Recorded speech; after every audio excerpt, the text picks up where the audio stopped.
बेतरिए या मरिए, हाय कोई तो चल जिद फड़िए, तू बेतरिए या मरिए। शक दे हो शक दे इंडिया, शक दे हो शक दे इंडिया। नमस्कार, स्वागत है आपका के न्यूज में। मैं हूं आपके साथ शैलेंद्र चौहान और आज हम बात करेंगे टोक्यो ओलंपिक में भारत के शानदार खेल की, जहां भारत ने दिन की शुरुआत हॉकी टीम ने 41 साल बाद भारत ने मेडल जीता और पहलवान रवि दहिया ने कांस्य पदक जीतकर भारत का मान बढ़ाया। कोई तो चल जिद फड़िए, तू बेतरिए या मरिए, हाय कोई तो चल जिद फड़िए, तू बेतरिए या मरिए। शक दे हो शक दे इंडिया, शक दे हो शक दे इंडिया। भारतीय पुरुष हॉकी टीम ने टोक्यो में ब्रॉन्ज मेडल जीतकर इतिहास रच दिया। टीम ने एक रोमांचक मुकाबले में जर्मनी को 5-4 से हराया। एक समय टीम 1-3 से पीछे थी, लेकिन इसके बाद शानदार वापसी करते हुए यह जीत हासिल की है। हॉकी में भारत को 1980 के बाद यह मेडल मिला है, यानी 41 साल से टीम मेडल का इंतजार कर रही थी। मैच में 10 सेकंड का समय बचा था और जर्मनी को कॉर्नर मिला, लेकिन गोलकीपर पीआर श्रीजेश ने गोल नहीं होने दिया और टीम ने इतिहास रचते हुए मेडल जीत लिया। मुकाबले में 2016 की ब्रॉन्ज मेडलिस्ट जर्मनी की टीम ने तेज शुरुआत की। दूसरे मिनट में ही जर्मनी की उरुज ने गोल कर टीम को 1-0 की बढ़त दिलाई। पहले क्वार्टर तक जर्मनी की टीम 1-0 से आगे थी।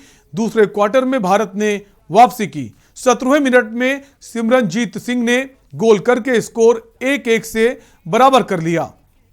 इसके बाद जर्मनी की ओर से 24वें मिनट में निकोलस वेलन ने और 25वें मिनट में बेनेडिक्ट फुर्क ने गोल करके टीम को 3-1 की बढ़त दिलाई।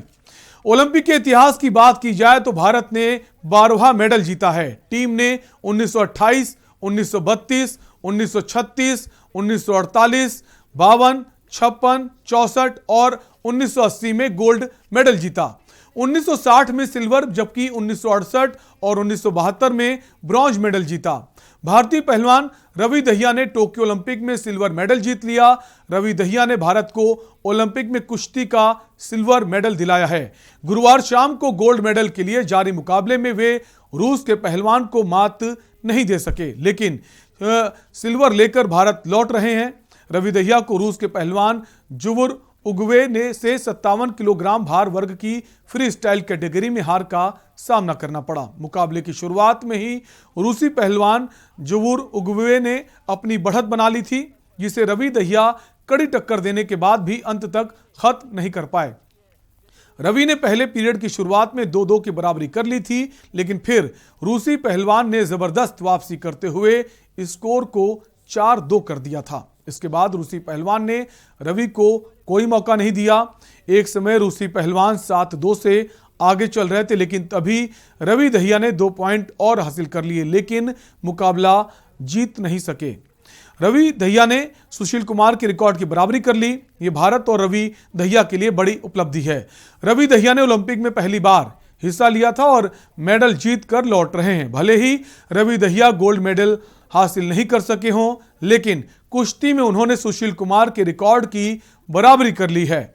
2008 के बीजिंग ओलंपिक के बाद से ही भारत लगातार कुश्ती में मेडल हासिल कर रहा है। रवि दहिया ने कुश्ती में दूसरा सिल्वर जीता है। उनसे पहले 2012 के लंदन ओलंपिक के फाइनल में पहुंचे पहलवान सुशील कुमार ने यह उपलब्धि हासिल की थी। विनेश फोगाट और अंशु मलिक की हार से निराशा। इससे पहले दिन में विनेश फोगाट के मुकाबले में भारत को निराशा का सामना करना पड़ा था। विनेश फोगाट को बेलारूस की पहलवान के मुकाबले में हार का सामना करना पड़ा। वहीं पहलवान अंशु मलिक भी ब्रॉन्ज मेडल में रूस की पहलवान वलेरिया कोबलोवा को हार का सामना करना पड़ा।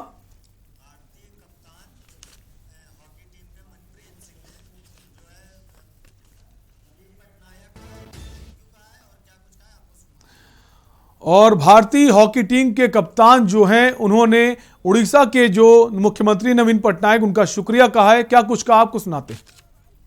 It's a special moment for all of us. We finally achieved our dream of winning an Olympic medal.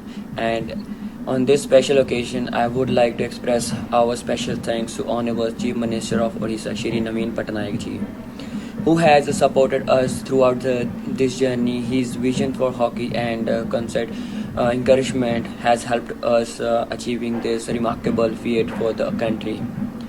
While everyone was supporting cricket, Honorable CM chose hockey, and today you can see the result of the vision and foresight of Honorable CM Shri Naveen Patnaik ji. And I would like to say thank you so much, sir. तो आज का दिन जो है भारत के लिए बहुत खास रहा है। एक तरफ पुरुष हॉकी में टीम को जीत मिली है और दूसरी तरफ कुश्ती में सिल्वर मिला है। इसी पर हम बात करेंगे। हमारे साथ पूर्व हॉकी टीम के पूर्व कप्तान हैं। आपको बता दें, रजनीश मिश्र पूर्व कप्तान हैं हॉकी टीम के, भारतीय हॉकी टीम के। सर, बहुत बहुत स्वागत है आपका।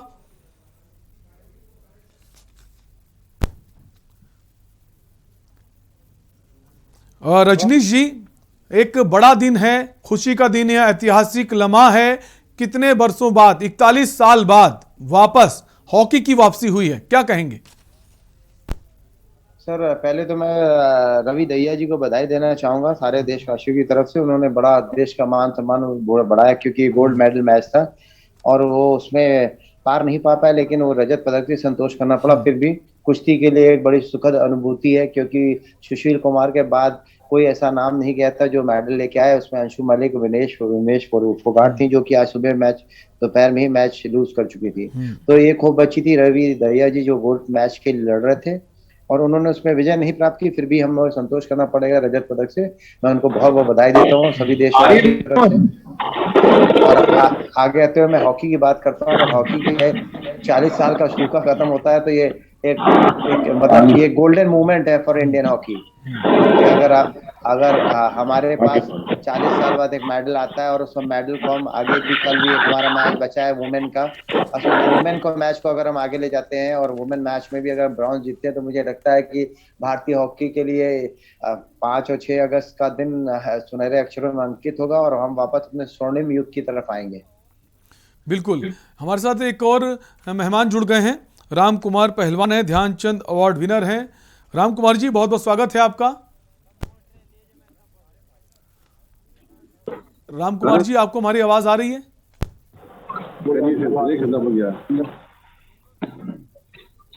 शायद राम कुमार जी तक हमारी आवाज नहीं पहुंच रही। वापस हम उनसे जुड़ने की कोशिश करेंगे। वापस रजनीश जी के पास आएंगे। रजनीश जी, जिस तरह से 41 साल बाद हॉकी ने वापसी की है, इसके पीछे एक कड़ी मेहनत रही है टीम की। काफी वर्षों से एक जो उठापटक देखी जा रही थी, कभी टीम अच्छा प्रदर्शन कर रही, कभी अच्छा प्रदर्शन नहीं कर रही, तो एक टीम बनने में भी बहुत वक्त लगता है। कैसे देखते हैं इसको? सर, ये मेरा खुद का कैरियर डोमेस्टिक 2008 तक 9 तक मैं खेला हूँ और इंटरनेशनल मैं 2000 तक खेला हूँ। तो उसके बाद मैंने देखा है कि भारतीय संगठन, हॉकी के संगठन में एक बड़ा सुचारू फेरबदल आया, रद्दोबदल आया। वो 2010 में हॉकी इंडिया का निर्माण हुआ। उसके बाद से जो संगठनात्मक उसमें चेंज आया, उसमें उन्होंने हॉकी को लेके बड़ी अच्छी, हमारे डॉक्टर नरेंद्र ध्रुव बत्रा जी हैं, उस संगठन के प्रेसिडेंट, अभी एफआईएच के प्रेसिडेंट हो गए। तो उन्होंने बड़ा एक प्लान बना के रखा, एक टैक्टिस से हम लोग चले, जिसका नतीजा है कोचिंग में support staff and foreign coaches और फिटनेस ट्रेनर, सारी चीजों का मिश्रण किया और 10 साल के रिजल्ट के बाद, 10 साल की अथक मेहनत के बाद आप ये रिजल्ट देख रहे हैं। ये एक विशेष व्यक्ति का काम नहीं हो सकता। टीम है, सपोर्ट स्टाफ है, भारत के लोगों की दुआएं। It's not a one man show, it's a team game, its team unity. तो इसलिए उनको ये मेडल प्राप्त हो रहा है और इसके लिए सभी बधाई के पात्र है। जो इस टीम से जुड़ा रहा, तो सभी को मेरा साधुवाद, उसको मेरा नमन जी। एक बार फिर से हमारे साथ राम कुमार जी जुड़ गए हैं। राम कुमार जी, जिस तरह से रवि दहिया ने, हालांकि मुकाबला वो हार गए, लेकिन सिल्वर जीत कर लाए हैं, सुशील कुमार की बराबरी कर ली है। एक ऐतिहासिक दिन रहा आज भारत के लिए। ये तो मेडल तो आपको बहुत मुबारक हो, लेकिन आज हमें बड़ा झटका लगा, क्योंकि गोल्ड की हमें उम्मीद थी रवि दहिया जी की, और बड़ा निराश होना पड़ा। लेकिन उसका दिन था, क्या करें, लेकिन राम कुमार जी, सिल्वर भी जो है वो कम नहीं होता है, एक खुशी होनी चाहिए। आज सिल्वर हमारी झोली में, हालांकि गोल्ड ला सकते थे, कहीं ना कहीं चूक हुई है और शायद वो उस चूक से सीख लेंगे और आगे हो सकता है गोल्ड भी अपनी झोली में आए। 23 एज है इस बच्चे की, अभी काफी टाइम है इसके पास, लेकिन आज जो गोल्ड होगा तो देश के लिए बहुत ही, सबके लिए 130 करोड़ की आबादी उसमें सबसे बड़ा, बहुत ही कुश्ती के लिए बहुत अच्छा होता है खेल के प्रति, लेकिन आज निराश होना पड़ा। उसमें उसको क्या करें, आज का दिन ही लक्ष्य अच्छा नहीं था, यही कह सकते हैं। निराश होना पड़ा, लेकिन एक मेडल जो है सिल्वर मेडल, हालांकि एक सिल्वर मेडल, 2 मेडल सिल्वर ऐसे हो गए जो ओलंपिक में भारत को मिले, एक बड़ी उपलब्धि है और जीत हार तो गेम का एक हिस्सा है। एक ब्रेक का वक्त है, ब्रेक के बाद वापस इसी पर हम चर्चा करेंगे। कोई तो चल जिद फड़िए, तू बेतरिए या मरिए, हाय कोई तो चल जिद फड़िए, तू बेतरिए या मरिए, शक दे हो शक दे इंडिया, शक दे हो शक दे इंडिया। आप देख रहे हैं के न्यूज, खबरों का सारथी। कोविड संक्रमण के बीच आर्थिक संकट से जूझ रहे पर्यटन उद्योग और चारधाम यात्रा से जुड़े कारोबारियों के लिए मुख्यमंत्री श्री पुष्कर सिंह धामी ने लगभग 200 करोड़ रुपए के आर्थिक पैकेज की घोषणा की है, जिसका लाभ लगभग 1,64,000 लोगों को मिलेगा। इसका एक ऐसा सिस्टम बनाएंगे कि ये जो धनराशि है वो जो लाभार्थी हैं उनके सीधे खाते में पहुंचेगी, उसमें उनको कहीं भटकना नहीं पड़ेगा, कहीं वो नहीं होगा। उसमें हम सिंगल विंडो सिस्टम के आधार पर काम करेंगे। पर्यटन से जुड़े 50,000 पंजीकृत व्यक्तियों को 2,000 रुपए की दर से 6 महीने तक आर्थिक सहायता दी जाएगी। पंजीकृत टूर ऑपरेटरों और एडवेंचर टूर ऑपरेटरों, रिवर गाइड्स और नैनीताल और टिहरी झील के बोट संचालकों को 10,000 रुपए की दर से आर्थिक सहायता उपलब्ध कराई जाएगी। इन क्षेत्रों में व्यावसायिक गतिविधियों के लाइसेंस शुल्क में भी छूट दी जाएगी। सार्वजनिक सेवा यानों के 1 लाख से अधिक कार्मिकों और सांस्कृतिक दलों को भी आर्थिक सहायता दी जाएगी। वीरचंद सिंह गढ़वाली एवं दीनदयाल उपाध्याय होम स्टे योजना के तहत ऋण पर 6 माह के लिए ब्याज प्रतिपूर्ति सहायता प्रदान की जाएगी। कोरोना महामारी से हुए नुकसान से पर्यटन उद्योग को उबारने के लिए उत्तराखंड सरकार निरंतर कार्यरत है। सबका साथ, सबका विकास, सबका विश्वास। आप देख रहे हैं के न्यूज, खबरों का सारथी। कोई तो चल जिद फड़िए, तू बेतरिए या मरिए, हाय कोई तो चल जिद फड़िए, तू बेतरिए या मरिए, शक दे हो शक दे इंडिया, शक दे हो शक दे इंडिया। ब्रेक के बाद एक बार फिर आपका स्वागत है। आज टोक्यो ओलंपिक में भारत के लिए आज का दिन बहुत खास रहा। आज भारत की झोली में 2 मेडल आए हैं।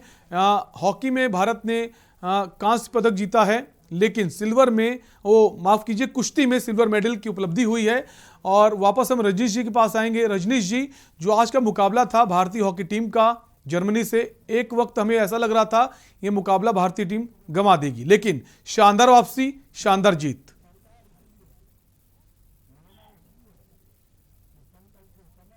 रजनीश जी, क्या आपको हमारी आवाज आ रही है? जी जी आ रही है, बिल्कुल आ रही है। सर, एक शानदार मुकाबला हुआ है, शानदार जीत हुई है। जहां एक तरफ लग रहा था भारत ये मुकाबला हार जाएगा, 3-1 से पिछड़ रहा था, लेकिन उसके बाद लगातार दनादन गोल किए गए भारतीय टीम की तरफ से।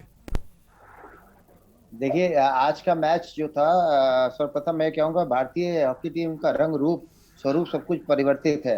एक बार सेमीफाइनल में प्रवेश करने के बाद भारतीय टीम में जो हिचकिचाहट थी और जो एक डर का माहौल था, या एक माहौल बनता है कि हम सेमीफाइनल पहुंच गए, नहीं पहुंचे, तो वो माहौल से हट के सेमीफाइनल लूज कर चुके थे। उनके पास अब एक ही होप था कि कांस्य पदक लाना है। उसी के अनुरूप प्रदर्शन किया है, बहुत जबरदस्त। पहली बार मैंने भारतीय टीम को काफी अरसे बाद इतना स्वाभाविक खेलते देखा, इतना सुंदर उनकी आज अटैकिंग रही। मिडफील्डर जो है अपने अनुरूप खेले, डीप डिफेंस में अच्छा खेला। श्रीजेश का बचाव तो बिल्कुल अद्भुत था। तो मेरे हिसाब से भारतीय हॉकी टीम ने जो अपना प्रदर्शन किया, वो सर्वश्रेष्ठ प्रदर्शन किया है। एक टाइम पे हम 3-1 से लूज कर रहे थे, वापस हमने कमबैक किया, 3-all किया, 4-3 किया, 5-3 किया, और उसके बाद 5-4 से हम लोगों ने अंततः मैच जीता। ये मैच मेरे लिए और भारतीय हॉकी के लिए मील का पत्थर साबित होंगे। भारतीय हॉकी जो थोड़ी धरातल में जा रही थी, इसने एक इंजेक्शन का कार्य किया है, भारतीय जीवन को जीवनदायी जीत दी है। और मुझे लगता है भविष्य में भारतीय हॉकी टीम बड़े के लिए सुनहरे और स्वर्णिम दिन आने वाले हैं। और जो भी अगला ओलंपिक और वर्ल्ड कप आ रहा है, हमारा 2023 में वर्ल्ड कप है, मुझे उम्मीद है भारतीय टीम वर्ल्ड कप के भी फाइनल में जगह जरूर बनाएगी। और खासकर अगर बात करें रजनीश जी, जो तीसरा क्वार्टर था, तीसरे क्वार्टर में जिस तरह का खेल दिखाया है, शायद ही हॉकी के खेल में ऐसा खेल बहुत कम देखने को मिलता हो, क्योंकि मुकाबले बहुत होते हैं, मैच टीमें जीतती हारती है, लेकिन जो तीसरे क्वार्टर में जिस तरह से गोलों की रफ्तार देखी गई, लगातार एक के बाद एक गोल देखेगा और टीम जीतती है, तो शायद ही तीसरा क्वार्टर एक कभी ना भुलाने वाला हो और एक यादगार लम्हा था। देखिए आज का मैच डिपेंड करता है। देखिए आपकी रैंकिंग देख लीजिए, रैंकिंग जो अभी वर्ल्ड रैंकिंग आई है, उसमें Belgium first, Australia second, India third, और बाई किस्मत बाई डिफॉल्ट हम लोग उसी पोजीशन पे आए हैं। बेल्जियम फाइनल जीत चुका है, गोल्ड जीत चुका है, ऑस्ट्रेलिया सेकंड हो गया, हम थर्ड हो गए, और जर्मनी फोर्थ हो गया। ये रैंकिंग आई है, इसी रैंकिंग के अनुरूप ही और ओलंपिक का रिजल्ट भी आया है। पहले बहुत ऐसा कभी संभव नहीं होता, लेकिन पहली बार हुआ है। उसके बाद आप खेल की बात करें तो जर्मनी की टीम इस समय हमसे 20 थी, हम 19 थे, लेकिन आज के मैच में हमने देखा फर्स्ट 15 मिनट्स जर्मनी ने डोमिनेट किया, सेकेंड हाफ इंडिया के पास आया, थर्ड हाफ तो पूरा इंडिया ने डोमिनेट किया। इंडियन मिडफील्डर, इंडियन फॉरवर्ड ने गजब का तालमेल अपने मिडफील्डरों से दिखाया, जो बॉल पासेस मिले, जो गोल के मौके मिले, कन्वर्ट किया। उसके साथ अपने क्लासिकल जो आक्रमण की नीति होती है, उसको एक सुचारू ढंग से चलाया, जहां मौके मिले वहां गोल मारा, जहां पास देना था पास दिया, जहां टैकलिंग करनी थी, जहां रक्षा पंक्ति को खेलना था, वहां रक्षा पंक्ति ने खेला। हमारे PR श्रीजेश अल्टीमेट है, उनका तो बात भी करना बेकार है, क्योंकि अब मेरे ख्याल से इतने सर्वश्रेष्ठ गोलकीपर उनके अलावा इस समय हिंदुस्तान में कोई है नहीं। तो भारतीय रक्षा पंक्ति से लेकर मिडफील्डर और हमारे फॉरवर्ड लाइन ने आज गजब का तालमेल दिखाते हुए अपने से 20 प्रतिद्वंदी को हराया है, और बहुत खुशी का माहौल है। और मैं कहता हूँ भारतीय सभी देशवासियों के लिए, और साथ साथ रवि दहिया ने भी जीता है, और सर हमारे साथ बैठे हुए हैं, उनको भी मैं बधाई रवि दहिया ने भी एक शानदार मुकाबला खेला है, हालांकि हार हुई, लेकिन सिल्वर मेडल जो है वो भारत के खाते में आया, एक बड़ी उपलब्धि है। राम कुमार जी, रवि दहिया के अगर करियर की बात करें तो शुरुआत से ही बड़े आक्रामक और बहुत जबरदस्त खिलाड़ी नजर आ रहे थे, और पूरे देश को उम्मीद थी गोल्ड आएगा, हालांकि गोल्ड नहीं आया, लेकिन सिल्वर आया है और एक बड़ी उपलब्धि है। सर आने वाले टाइम में ये लड़का जो है बहुत ही अच्छा रिजल्ट देगा, भविष्य इसका बहुत अच्छा है, और सीधा लड़का है, 23 साल की एज है अभी इसमें, तो काफी इसमें अभी जगह बनी हुई है। तो हमें उम्मीद है कि अगले ओलंपिक में भी अब ये तो नसीब की भी खेल हो जाता है, गोल्ड तो यहाँ भी आना था, लेकिन फिर अगले में भी कोशिश यही रहेगी गोल्ड आए। राम कुमार जी, ये कह सकते हैं जो रूसी पहलवान थे वो 2 बार के वर्ल्ड चैंपियन हैं, काफ़ी सारा अनुभव है, और 2 बारों का वर्ल्ड चैंपियन होना भी एक बड़ी बात है। तो कह सकते हैं कि उनके मुकाबले जो हमारे रवि दहिया थे उतनी ज़्यादा मजबूत नज़र नहीं आए, क्योंकि हारना भी होता है ना। आप हार किससे रहे हैं? आप 2 बार के वर्ल्ड चैंपियन से हार रहे हैं। जी जी, लेकिन बाउट बहुत अच्छी थी, इसमें कई दफे ऐसे ही हो जाता है, दिन जिसका चल जाता है उसका। वर्ल्ड चैंपियन हमारा भी कम नहीं है बच्चा जो है, इसमें भी सीनियर वर्ल्ड चैंपियनशिप में भी इसका 2019 में मेडल है इसका। और एशिया कुश्ती में भी 2020। राम कुमार जी, अगर इसके पहले की अगर बात करें तो उसके पहले भी इनका सफर बहुत सुनहरा रहा है। इन्होंने जो एशियन चैंपियनशिप थी, वर्ल्ड एशियन चैंपियनशिप, तो उसमें भी उन्होंने 2 बार गोल्ड जीता है। तो अगर ये कहें कि उन्हें गोल्ड जीतना नहीं आता, वो गोल्ड जीत नहीं सकते, तो संभावना भी बहुत है। एक ब्रेक का वक्त है, ब्रेक के बाद वापस आएंगे और इसी पर हम चर्चा करेंगे। छोटे से ब्रेक के लिए रुकेंगे, फौरन लौटेंगे। कोई तो चल जिद फड़िए, तू बेतरिए या मरिए, हाय कोई तो चल जिद फड़िए, तू बेतरिए या मरिए। शक दे हो सकते इंडिया, शक दे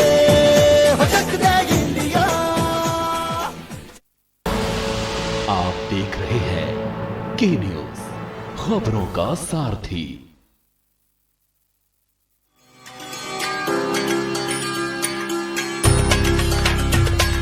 उत्तराखंड सरकार ने कोरोना संक्रमण एवं अन्य बीमारियों में अपने माता पिता या संरक्षक को खो चुके बच्चों की देखभाल, उनके पुनर्वास और चल अचल संपत्ति की सुरक्षा के लिए अपना हाथ आगे बढ़ाया है और वात्सल्य योजना का ऐलान किया है, ताकि लाचारी में न गुजरे इनका एक भी पल और संवारा जा सके आने वाला कल।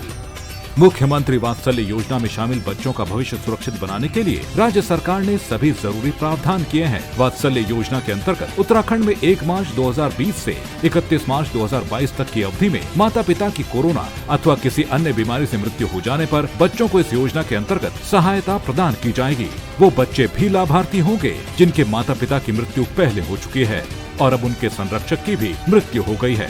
वात्सल्य योजना में चयनित हर बच्चे को 21 वर्ष की आयु पूर्ण होने तक 3000 रुपए की आर्थिक सहायता हर महीने मिलेगी। ऐसे बच्चे को सरकारी नौकरी में भी 5% का क्षैतिज आरक्षण मिलेगा और साथ ही बच्चों की रुचि के मुताबिक उनके कौशल विकास पर भी ध्यान दिया जाएगा। कोरोना के मुश्किल समय ने जिन बच्चों की आंखों में आंसू भर दिए, उनके चेहरों पर वात्सल्य योजना मुस्कुराहट लाएगी। अधिक जानकारी के लिए विजिट करें www.wecd.uk.gov.in। कॉल करें 7579215264 पर।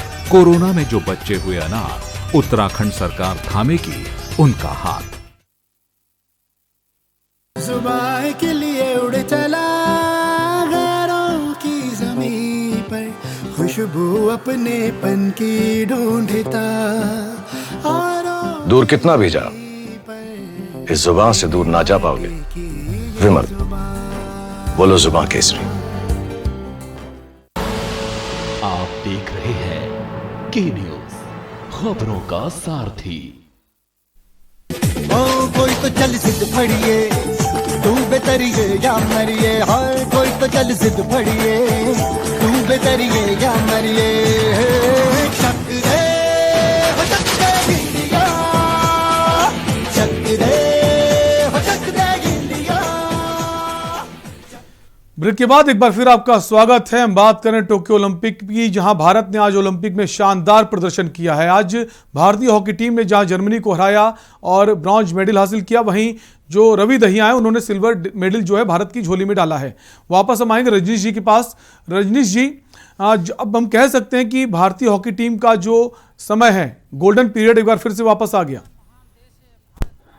सर गोल्डन पीरियड तो बिल्कुल संभवतः मैं कह रहा हूँ कि कल का मैच बचा है। अगर हम लोग कल भी कांसे का पदक जीतते हैं तो हमें उम्मीद है कि ये स्वर्णिम युग की शुरुआत होगी हॉकी के लिए, क्योंकि पूर्व में 1980 से पूर्व हमारा 1975 में वर्ल्ड कप हमने जीता है। उससे पहले 72 में म्यूनिक में हम सेमीफाइनल आ रहे हैं, 68 हम गोल्ड जीते हैं, 64 गोल्ड जीते हैं, 60 में फिर हम लोग सिल्वर जीते हैं। ऐसे हमारे बड़ी लंबा इतिहास है। अब इतिहास पे नहीं चलना चाहिए, तो इतिहास को अब हम याद करके अब हम फ्यूचर प्लानिंग कर रहे हैं और आगे हम फ्यूचर में देख रहे हैं। जिस तरह का आज परफॉर्मेंस हमारी टीम ने दिया है, इतना सुंदर कि मेरा दिल भागा, मेरे हार्ट की बीट बढ़ी हुई थी। आज सुबह जब मैच हो रहा था, जब इंडिया टीम का स्कोर 3-1 था, तो मुझे बड़ा मतलब अफसोस हो रहा था कि आज टीम हमारी उस तरह से खेल नहीं पा रही। लेकिन 15 मिनट बाद सेकंड क्वार्टर में जो खेल दिखाया है, अद्भुत खेल का इन्होंने मुजाहरा किया है, प्रदर्शन किया है। तो हर हॉकी खिलाड़ी, हर देशवासी का जो सीना चौड़ा हो गया और सर गर्व से उठ गया कि भाई ये भी सीना चौड़ा हो गया, सिर गर्व से ऊंचा हो गया। हाँ, इसी बीच खेल मंत्री अनुराग ठाकुर ने मेडल जीतने पर क्या कुछ कहा है, आपको भी सुनवा देते हैं। पहले तो रवि दहिया को बहुत बहुत बधाई। दूसरा, उनकी स्पिरिटेड परफॉर्मेंस ही थी जिसने भारत को इस मुकाम तक पहुंचाया और उन्होंने भारत के लिए सिल्वर मेडल जीता है। बहुत बधाई, बहुत शुभकामनाएं। उनके इस प्रदर्शन से लाखों नहीं करोड़ों युवाओं को खेलों में आने का, खेलों को एक करियर के रूप में लेने का और भारत के लिए भविष्य में मेडल जीतने का एक प्रेरणा मिली है। और मुझे लगता है ये जो लगातार आज 2 मेडल मिले हैं, कल का दिन और अच्छा हो। तो कहूँगा दीपक पुनिया का मैच भी बहुत ज़्यादा क्लोज था, लेकिन खेल में हार और जीत तो होती है, लेकिन बहुत शानदार खेले।